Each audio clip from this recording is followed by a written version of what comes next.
ধানমন্ডি, যার আয়তন 4.34 বর্গ কিলোমিটার, আজকের দিনে ঢাকার সবচেয়ে আধুনিক, অভিজাত এবং জমজমাট এলাকাগুলোর মধ্যে ধানমন্ডি অন্যতম। রেস্তোরাঁ, নামী শিক্ষা প্রতিষ্ঠান আর সুউচ্চ ভবনে ঘেরা এই জনপদ দেখে কি উপায় আছে যে এক সময় এখানে মাইলের পর মাইল শুধু ধানের ক্ষেত ছিল। চলুন আজ জেনে আসি ধানমন্ডি গ্রাম থেকে আজকের আধুনিক শহর হয়ে ওঠার ইতিহাস। আশা করি সকলেই সাথে থাকবেন।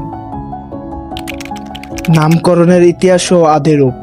মুঘল আমলে এই অঞ্চলটি ছিল সম্পূর্ণ গ্রামীণ চরিত্রের। চারদিকে খাল, বিল আর ধান ক্ষেত।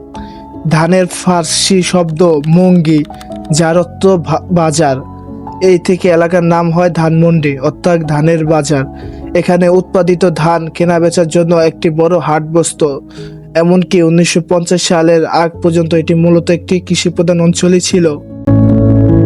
পরিকল্পিত আবাসিক এলাকার সূচনা 1950-এর দশকের শুরুতে তৎকালীন পূর্ব পাকিস্তান সরকার শহরের অভিজাত ও উচ্চপদস্থ কর্মকর্তাদের জন্য একটি পরিকল্পিত আবাসিক এলাকা গড়ে তোলার সিদ্ধান্ত নেয়।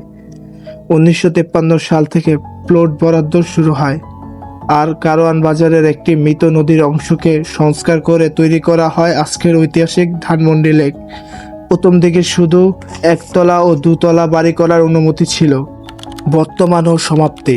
আজকের ধানমন্ডি মানে শিক্ষা, সংস্কৃতি আর আধুনিক নাগরিক জীবনের এক মেলবন্ধন।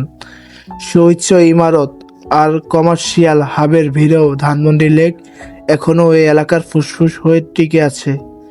পরবর্তীতে কোন জায়গা নিয়ে ভিডিও চাও তোমরা কমেন্টে জানাও, আর চ্যানেলটি নতুন আসলে অবশ্যই সাবস্ক্রাইব করে যাও।